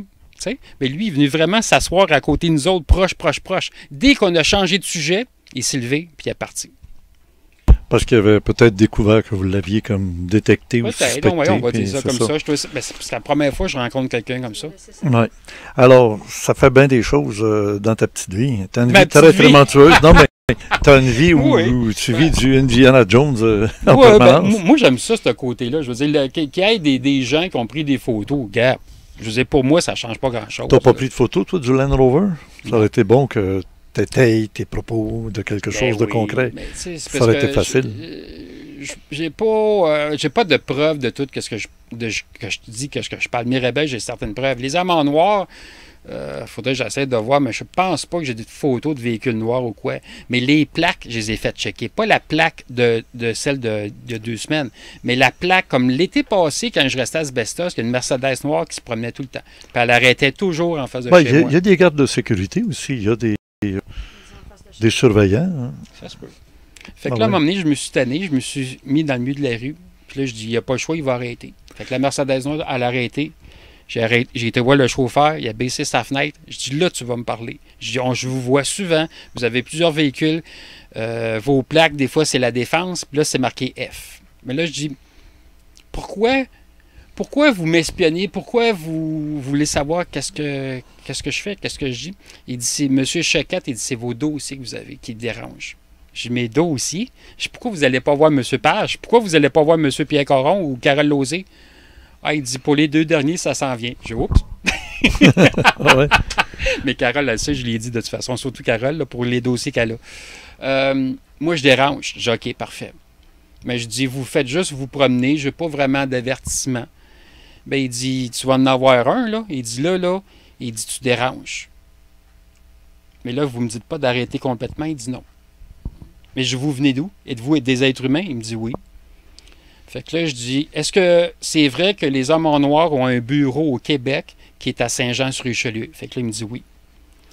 Mais tu as le Collège royal militaire de Saint-Jean. Oui, quelle école. Tu as les bureaux de l'ONU qui est là aussi, le NATO sont là aussi. Ouais. Fait que les hommes en noir sont là aussi, c'est drôle. Fait que là, j'ai dit, OK, c'est-tu vrai? C'est-tu vrai qu'il y a des hommes en noir qui viennent de Sirius? Fait que là, il me regarde, puis il n'y a pas de... C'est vraiment militaire, il n'y a pas d'émotion. Ils n'ont pas d'émotion, ces gens-là. Ils n'ont pas d'expression non plus faciale. Et il dit, ces gens-là, si tu les vois, tu es dans le trouble. Je dis, yes. Suis-je dans le trouble? Il dit, ça s'en vient. C'est un peu leur langage, ça. Ah oui. Fait que pourquoi vous me suivez moi puis pas quelqu'un d'autre? Il dit, qu'est-ce que tu as découvert à Mirabel? Qu'est-ce que tu as? Il dit, tu es en contact avec des gens du milieu ufologique, c'est des pas des ufologues, mais des témoins en fin de compte. Il dit juste l'histoire qui s'est passée en 89, en 90 à la place Bonaventure, il dit c'est grave ça. Il dit, t'es au courant de ça, je oui. Ben, elle a venu au-dessus de la place Bonaventure. Elle n'a pas juste resté au-dessus de la place Bonaventure. Non. Elle a été plus dans l'est. Elle a été survolée. La base militaire, justement, de Longue Pointe, qui est le 202e dépôt de la c'est un gros dépôt. Il y a un tunnel en dessous des pistes qui est là, mais il n'y a rien. Ben, c'est plus des secrets militaires, mais il n'y a pas rien de spécial ovni, là, vraiment. Là. Ben, vraiment. Je pense pas. J'ai descendu une fois, mais ça, c'est spécial. Qu'est-ce qu'elle faisait au-dessus du 1000 de la Gauchetière? Parce que c'était plus là qu'elle était qu'au-dessus de la place Bonaventure, en fait. Mais qu'est-ce qu'il faisait là, l'OVNI? C'est un drôle de gratte-ciel, ça. Ça, c'est une place où ce que le MK Ultra, les Illuminati se réunissent une fois de temps en temps, complètement haut. Et il y a complètement en dessous, en bas, une mini-centrale nucléaire. Il y a d'autres choses aussi. Il y a 2 places à Montréal que je commence à avoir chaud, là, parce que... Là, j'espère qu'il y a des gens à la maison qui enregistrent l'émission. Oui, au parce cas que où c'est elle soit important qu'est-ce que censurée. je vais dire, là. Non, mais au cas où elle soit censurée après. Ça, j'ai appris ça ailleurs. Ça, là, ça s'enregistre je vais en me faire direct. couper la main pour ça. Ça, c'est d'information, j'ai appris ça. Il y a deux gratte-ciels à Montréal. Okay? Où est-ce que les Illuminati, où est-ce que les MK Ultra se rencontrent. Je vais juste faire une histoire courte là-dessus. Pour descendre dans ces places-là, il y a un code à faire sur l'ascenseur. Le gratte-ciel où il y a eu l'OVNI, en fin de compte, il y a un code à faire. Il faut peser. Moi, je l'ai essayé à l'hôtel Sheraton, qui est sur la rue René-Lévesque, et ça fonctionne. On pèse 3 fois sur un bouton qui est le sous-sol, en fin de compte, pour aller au garage. Mettons. On pèse 3 fois ce bouton-là, puis on descend beaucoup plus creux que le garage du gratte-ciel. C'est vrai qu'en général, on pèse une fois sur un bouton pour un étage. Oui, c'est ça. On pèse pas 3 fois. OK. Bon, ben alors, les propos qu'il tient sont sa responsabilité. Merci. Oui. Fait que là, si je sors d'ici, puis on est suivi, ben, de toute façon, je savais que le véhicule de Denis, je suis correct. Là. C'est une voiture noire en plus. Ça. Mais non, ils sont habitués. Il y a pas... Qu'est-ce que je dis là? Il n'y a rien qui est dangereux. Non, c'est ça. Tu sais, je veux dire que vous avez des tunnels au Québec, ça change quoi? Pas grand-chose. Aux États-Unis, on en entend parler. Il y en a partout, puis il y en a à travers les États-Unis, d'un bout à l'autre des États-Unis. On ne parle pas de dire qu'il y a des dépôts de militaires qui ne sont même pas surveillés. Oui, il y en a. Tu sais, ça, c'est une autre histoire. Ça n'a pas rapport avec le volet gelé. Oui. Mais tu sais, on ne parle pas, il n'y a rien qui peut déranger vraiment l'armée canadienne ou dire qu'il y a des affaires qui sont dangereuses. Il n'y a rien de ça. C'est juste que vous avez des budgets noirs que le MK Ultra a, puis ça s'appelle encore comme ça au Canada. MG12, oui, Madjectif. Il y a d'autres noms, là, mais puis il y a la nouvelle base qui est en construction dans la Beauce. Dans quel bout? C'est l'ancien Mont Radar, ça s'appelait. Ah, ben oui, je connais très bien. Ben oui. Carole Lauzin me parlait de ça, puis là, j'ai fait des recherches depuis 2 semaines, puis la base est en moyon. Comment ils montent ça? Ils sont en train de la rafraîchir, l'améliorer. Ben là, n'oublie pas qu'il y a une tension mondiale, d'une guerre mondiale. Là. Ils ont besoin de réinstaller leur système de protection et de surveillance. L'autre jour, j'écoutais la télévision. À 3h moins 5, jusqu'à 3h05, il y a eu une alerte sur toutes les stations de télévision. C'était flac. Quand ça? Il y a une semaine à peu près. OK, parce que jeudi passé, le jeudi qu'on vient de passer, il y a eu un exercice de tremblement de terre à Montréal. Comment se préparer pour un tremblement de terre. Oui, ça, c'est autre chose. Oui, ça, c'est d'autres choses. Mais là, toutes les télévisions, dans l'après-midi, ont reçu un signal rouge, un carré rouge, avec un texte écrit en français et en anglais, qui était lu par une voix.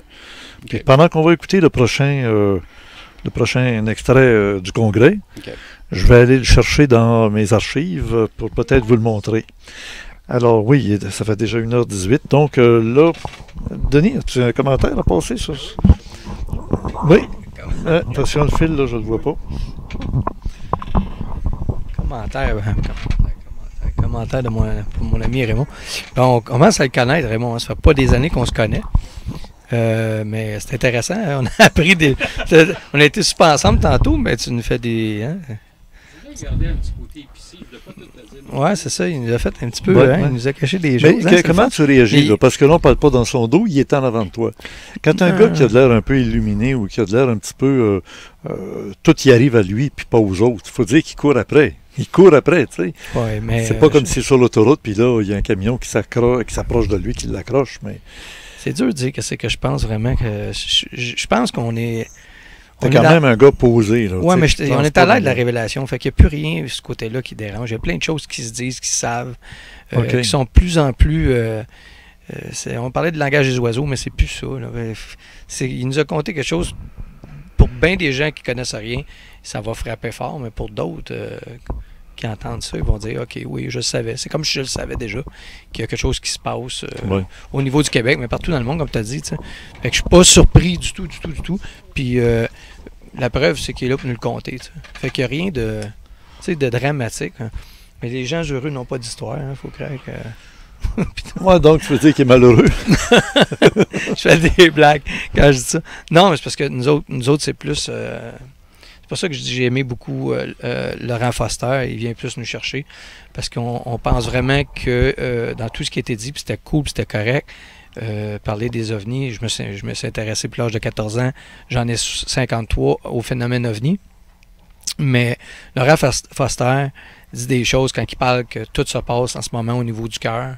Oui. Et si on ne comprend pas ça, à monter nos vibrations, et c'est ça notre but ici, que c'est là qu'on est touché. Tu sais, que le monde, il nous arrive plein d'affaires, puis, mais tu arrives à un certain niveau qu'on s'amuse à regarder de ce temps-ci. L'échelle de Atkins pour les taux vibratoires. Puis il y a bien des gens sur Internet qui le disent, quand tu frappes le 500 de taux vibratoire, qui est l'amour, c'est-à-dire l'amour inconditionnel, pas juger le monde qu'on voit, putain. Et bien, à partir de là, tu ne peux plus descendre en bas. Tu es dans des hautes vibrations, puis il n'y a plus de choses comme ça qui te font peur. Ou que pour des gens, ça peut faire peur, ce qu'ils viennent de compter, là. Mais, là, j'ai ma petite caméra dans les mains. Okay. Et quand il y a eu le système d'alerte nucléaire là, à la télévision, il y a une semaine à peine, j'allais dire à Radio-Canada, non, c'est à toutes les stations de télévision. Quand on change de station, on voyait toujours le même carré, avec le même message. Alors là, en me servant de cette petite caméra, dans le viseur qui est là, je vais l'approcher d'une caméra et je vais essayer de vous le faire voir et entendre, parce que je le vois, là, il est là. Alors, est-ce qu'il va se mettre à jouer? Il est marqué chargement. Ben oui. L'entendez-vous? Ouais, c'est quelque chose qu'on voit assez régulièrement, de plus en plus, mettons, avec.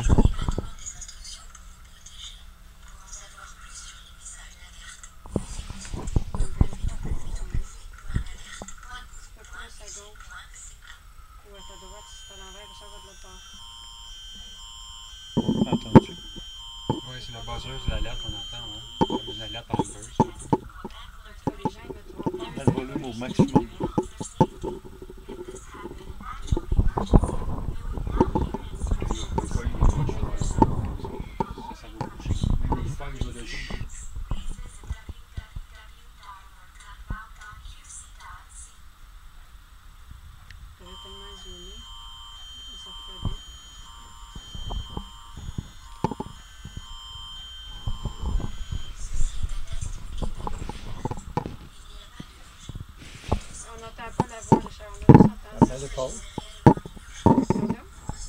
Mets le micro plus fort, mon micro.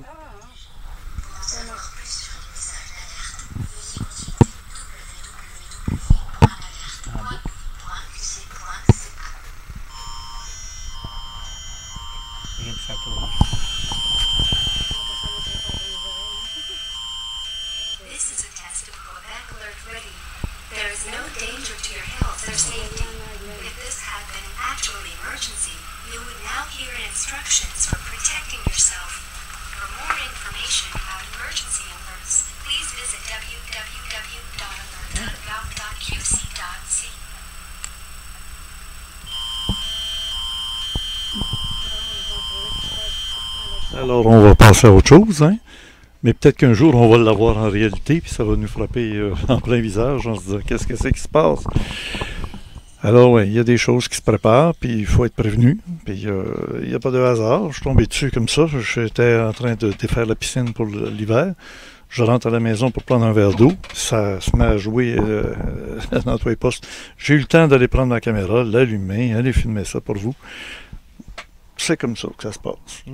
Dans les années 60, on entendait souvent assez régulièrement, ça. Assez régulièrement. Après la crise de Cuba, là, tout le monde était sur le gros nerf. Puis il nous disait, si jamais il y avait un danger, allez vous cacher en dessous du lit ou sous la table de la cuisine. Oui. En cas d'une bombe nucléaire, c'est super utile, ça. Oui, mais c'est drôle. Je suis tellement pas dans mes peurs que tout ça, tout ce qu'ils essaie de faire, de créer de la peur, parce que là, il y en manque de peur sur la planète. Il y en a qui manquent de louche. Fait qu'il essaie de créer des peurs, puis je pense qu'il faut juste rester calme. Puis il n'y a pas... Oui, ben je te passe le micro. C'est pour ça que j'en reviens tout le temps à dire, ça peut être redondant, mais que je dis tout le temps, il n'y a que l'amour et la conscience. Tout le reste, c'est de l'illusion. Alors que ça va être plus important que jamais d'être au niveau du cœur, puis d'être au service de l'autre, puis aider les autres. Et on l'a fait très bien, ce job-là, José. Et Laurent, c'était son message tantôt. Carrément. C'est pour ça que j'ai mis ce gars-là. Puis si on est dans le jugement, comme j'ai déjà été avant, j'aurais dû quel hurluberlu de entendu ce gars-là parler. Mais bien au contraire, c'est ça évoluer. C'est qu'on change, on écoute les messages, puis on dit, il y a quelque chose à dire, cette personne-là a quelque chose à dire, et lui, il avait quelque chose à dire. Puis qu'est-ce qu'il a dit, ça frappait fort. Il en a dit des choses. Qui est en contact avec des êtres, les mondes invisibles, et qui parle avec des extraterrestres, fait que c'est un monde, c'est un congrès UFO, fait qu'il parlait d'extraterrestres. Mais là, c'est plus au plan de la lumière et d'autres plans. Mais dans pas grand temps, on va se rendre compte que ça existe, tout ce beau monde-là. Ben oui. Hein. On va passer le micro à mon ami. Ouais, ça m'a fait penser à quelque chose. Vas-y, Raymond. Okay. Alors, ça va être ta dernière intervention. Ah non! Puis oui, c'est ton mot de la fin. Là. Ça fait déjà 1h30 qu'on est en nombre. Ben, faudrait que je revienne. OK, attends un peu. On parlait des sirènes atomiques. Ça m'a fait penser à ça. Quand dans les années 70, 80, parce que dans les années 70, je restais à Belleuil. J'ai pas resté longtemps à Belleuil parce que mes parents trouvaient ça loin. Bon, bref. À un moment donné, on avait attendu, je ne sais pas si tu te rappelles de ça, c'était là dans ces années-là, 70-80, il y avait les fameuses sirènes atomiques. Puis ça partait souvent à Belleuil, à Saint-Hilaire. Ben oui. Mais pourquoi plus à Saint-Hilaire, à Belleuil qu'ailleurs? Remarque qu'un jour, je suis allé à Ottawa, rencontrer le ministère de la Défense, puis apprendre l'information. Et j'ai eu l'occasion d'avoir, avec ma caméra de l'époque, dans le temps, c'était une histoire, c'était pas des petites caméras comme aujourd'hui, interviewer le responsable, qui m'a avoué devant la caméra, puis je l'ai dans mes archives. Là. Wow. Tu sais, tu me parlais de mes archives tantôt, que oui, l'endroit où il y a le plus de fausses alertes au Canada, c'est celle du Mont-Saint-Hilaire. Alors, je lui demande comment ça fonctionne, ces sirènes-là. Alors, les sirènes fonctionnent avec un système électromagnétique entre la sirène et des satellites en orbite qui enverront un signal directement à la sirène qui va déclencher l'alerte. Et là, ça se met à tourner, puis... Bon. J'ai dit, vous savez que le Mont-Saint-Hilaire, c'est l'endroit qui est le plus visité par le phénomène des soucoupes volantes et qui se dégage un champ électromagnétique autour. Oui, très fort. Donc, est-ce que ça pourrait être la cause des déclenchements? Il s'est mis à rire. Il dit, tout est possible, monsieur. Ah, alors, j'ai ça sur vidéo. Bon. J'ai ça sur vidéo dans le temps. Et à l'époque, il y avait Luc Chartrand, qui est toujours le Luc Chartrand que tout le monde connaît de la télévision de Radio-Canada, qui a fêté d'ailleurs son 50e anniversaire, 40e anniversaire d'expérience en journalisme international. Il était à l'époque avec le magazine L'Actualité. Il était à Radio-Canada. Là, je pense qu'il est rendu à la retraite. Et il était venu sur mon émission expliquer exactement ça, qu'à Mont-Saint-Hilaire, il y avait de plus de fausses alertes nucléaires. Il était très genou, là. Il commençait sa carrière. Et sa parenté m'a demandé de retrouver dans mes archives. Malheureusement, j'ai fouillé à ce moment-là. Je ne l'ai pas retrouvé. Et depuis, j'ai retrouvé l'émission à laquelle il avait participé, semble-t-il. C'était une des toutes premières émissions où il participait à une émission de télévision. Luc Chartrand, de Radio-Canada, qui était avec ésotérisme expérimental. Ouais. Fait que là, Saint-Hilaire, il se passe beaucoup de choses. Phénomène ovni, dans les années 50, ils ont creusé pour de l'uranium, ils en ont trouvé en grosse quantité. Les tunnels en dessous. Les tunnels en dessous. Ah ouais. Mais ça. Et n'oubliez pas que Saint-Hilaire, ça vous rappelle peut-être les élections américaines, ça s'appelle Hillary. Et Hillary, ça donnait le mot hilarité. Et hilarité, ça veut dire se tordre de rire. C'est hilarant. Tu sais, quand on dit c'est hilarant. Fait que finalement, il ne faut peut-être rien prendre au sérieux. Ni les élections américaines, ni les romans noirs, puis les tunnels. Ça s'appelle Hilaire, c'est à se tordre de rire. C'est ça, Saint-Hilaire. Et pourtant, UFO Québec, avec un calcul orthothénique, avait dévoilé que c'était le passage où se focalisaient les passages d'OVNI ou d'observation d'OVNI au Québec dans la fin des années 70. Alors, Gilles va tout nous mettre ça dans le complément surprenant. Ne manquez pas de regarder le complément surprenant. Ben, moi, je vous remercie tous les trois. Merci beaucoup. Tu as été généreux d'informations, Raymond. Ça fait plaisir. Il y a plein d'affaires que je savais depuis longtemps que tu savais, que tu ne disais pas encore en public. Mais là, tu as dit beaucoup de choses. Il y a encore d'autres choses aussi. Oui. Mais il y a aussi des limites pour se protéger. Oh, ben oui, c'est sûr. Parce que les gens sont curieux, mais si t'arrivait un malheur, là, les gens diraient « Ah, là, on a la preuve qu'il avait dit la vérité. » Je dis ça pour pas qu'il t'arrive de malheur. On va faire des copies de dossiers. Ben oui. Ah ben tiens, regardons ça. Merci. Alors, on va prêter le micro à nos amis qui sont accompagnés. Ils ne sont pas tout seuls, cette fois-là. Je dis tout le temps, quand on a des belles énergies, ben, on attire les c'est pas pour rien que les Égyptiens les vénéraient. Hein. Ah, ils oui, voient les auras, choses. ils voient les choses. Des grands guérisseurs. Hein. On a un ami qui s'appelle Alain, à Saint-Sylvestre. Et puis, je veux dire, c'est un des moyens de se protéger de certaines infections, maladies, genre cancer et autres. Ouais. D'avoir un chat guérisseur. Ah oui, ils sentent les énergies. C'est une belle bête. Je me fais à chalut pour en avoir une dans la maison. Ça, c'est le chat à Geneviève. Ça chatte. Ah, OK. Fait que je serais content. Ouais. Ah, ça, on a déjà deux toutous, deux gros toutous. Fait que... Ouais, des gros, ouais. Ben, moi, je vous remercie de votre participation. C'est nous autres, merci. Alors, Richard, globalement, tu reviendrais-tu à un prochain congrès ufologique que j'organise? Oui, c'est sûr. Le 701, là, oui. Oui. Bon, d'ici le 701, moi, j'ai l'intention de recevoir Whitley Strieber.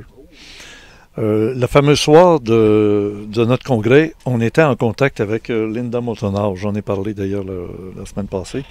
Et Linda est en contact avec Whitley. Elle fait des émissions avec lui régulièrement. Et Linda était dans un congrès ufologique elle-même aux États-Unis dans la semaine qui a précédé notre congrès. Et je vais dire, c'est assez particulier parce qu'à la fin du congrès, tenez-vous bien, il s'est présenté un invité qui a carrément déraillé sur de l'ufologie, c'est devenu du social, ne payez plus vos impôts, ne faites ci, ne faites ça. Ça devenait subversif contre l'État. Et ça, c'est une des choses qui n'est pas permise dans la communication publique.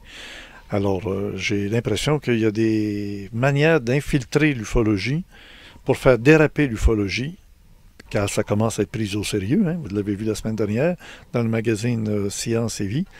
Ça devient sérieux. Les scientifiques y croient que ça existerait, la possibilité de tout ça. Puis là, il suffisait juste que la porte s'en trouve pour qu'on mette le pied là, nous autres les ufologues, en disant, si vous dites qu'il peut y avoir de la vie sur d'autres planètes, que vous me dites que ce sont que des bactéries, ben oui, peut-être, mais il y a des millions d'années, c'était des bactéries, mais aujourd'hui, c'est rendu des êtres humains ici sur Terre, ça peut être des êtres encore plus évolués sur d'autres mondes qui viennent nous visiter. Hein? Ça demeure un raisonnement logique et scientifique. On attend la preuve. Il y en a eu des preuves, mais il y a qu'on ne peut pas faire boire un cheval quand il n'a pas soif. Alors, pour dire que l'infiltration de mouvements ufologiques dans des congrès, où il y avait des gens qui observaient ce qu'on était en train de préparer ou de dire, pour éviter qu'on dérape et qu'on fasse déraper des gens, parce qu'il y a des gens qui sont fragiles, qui pourraient tomber dans le fanatisme et puis vouloir aller creuser entre Saint-Basile-le-Grand et Mont-Saint-Hilaire. Bon, aller se creuser un trou là, pour voir si c'est vrai qu'il y a un tunnel. Tout est possible dans ce beau monde. Alors, la semaine prochaine, on continue encore avec le congrès UFO 601. On est dans le domaine de l'ufologie. Je sais que ça intéresse la majorité des gens qui nous écoutent. C'est de bonne loi. Si c'est un jour une réalité qui vient en surface, qu'on laisse les intraterrestres sortir de Terre, ben on va se dire c'est le sujet le plus important qu'on ait jamais imaginé sur la Terre. Et c'est pourtant ce qui était prévu dans les textes qu'on appelle la révélation apocalyptique et tout ça. Ben, je remercie nos invités de ce soir. Il s'agissait de Raymond Choquette, qui est conduit ici par Denis Bouchard, avec sa compagne Josée Tétrault. C'est bien beau. Geneviève. Le chat de Geneviève. Pour nous faire penser à Geneviève, oui, qui a fait une bonne réalisation encore aujourd'hui. Merci beaucoup, Geneviève. Ça va bien. Merci, Geneviève. Et on se lance dans le générique de la fin. Là, je vais vous donner des liens pour pouvoir aller chercher le congrès. Bonne semaine.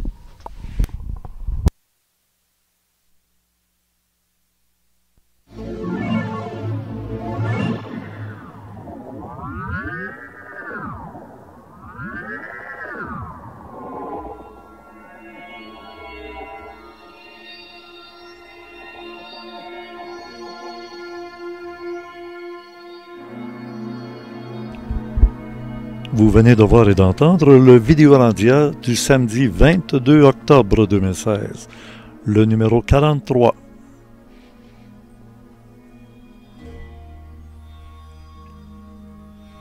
Conception et animation Richard Glenn depuis 40 ans. L'ésotéristes du Nouveau Monde. Nos invités, José Tétrault et Denis Bouchard, congressistes, Raymond Choquette, investigateur, et le public silencieux, au numéro de téléphone qui n'a pas sonné. Le thème, ce soir, c'était le fond du congrès UFO 601. La semaine dernière, c'était sur la forme, en 2 parties. Le complément surprenant n'a pas manqué beaucoup d'éléments qui vont surgir dans le complément surprenant qui vont vous surprendre. La version audio en MP3 par Jean-François Poulain sur le forum Orantia et le montage de l'image par notre ami Denis Jean avec son blog très spécial sur l'insolite qui se passe dans le monde. À la régie, Spirale. Supervision technique, Steve Zuniga, qui s'est occupé de la production et de la réalisation du congrès, justement. C'est une production Orandia Phoenix. Et dans Orandia TV sur YouTube, dans la liste des vidéos, nous avons comme nouveauté la conférence de presse intégrale sur invitation 1610. Sur la page d'accueil du site régulier d'Ésotérisme Expérimental, vous avez le lien où vous pouvez aller dans la page du club créé qui est sur le site. On en écoute un extrait.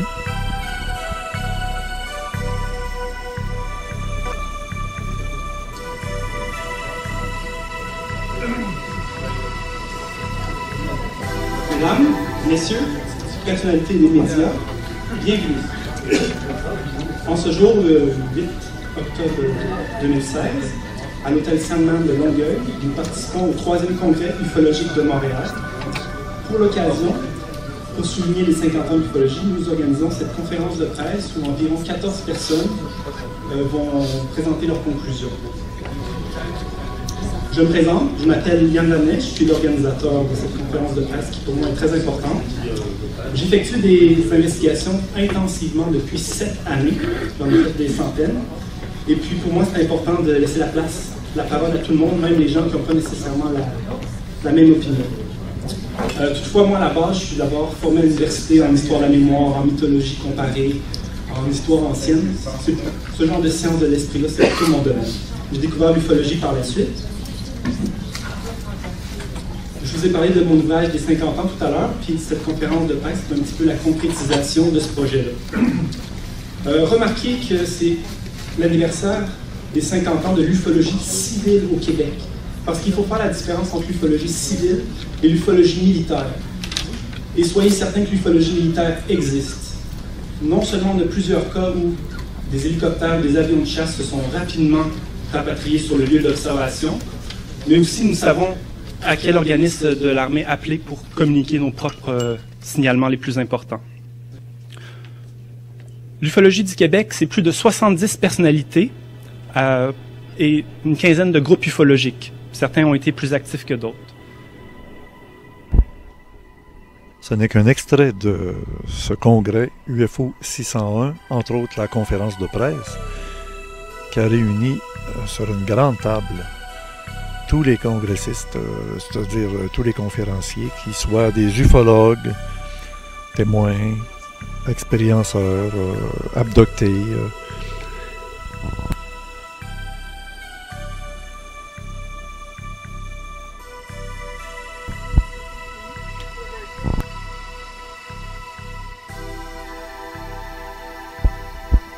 Alors, vous pouvez retrouver cet extrait, conférence de presse, dans le club créé présentement.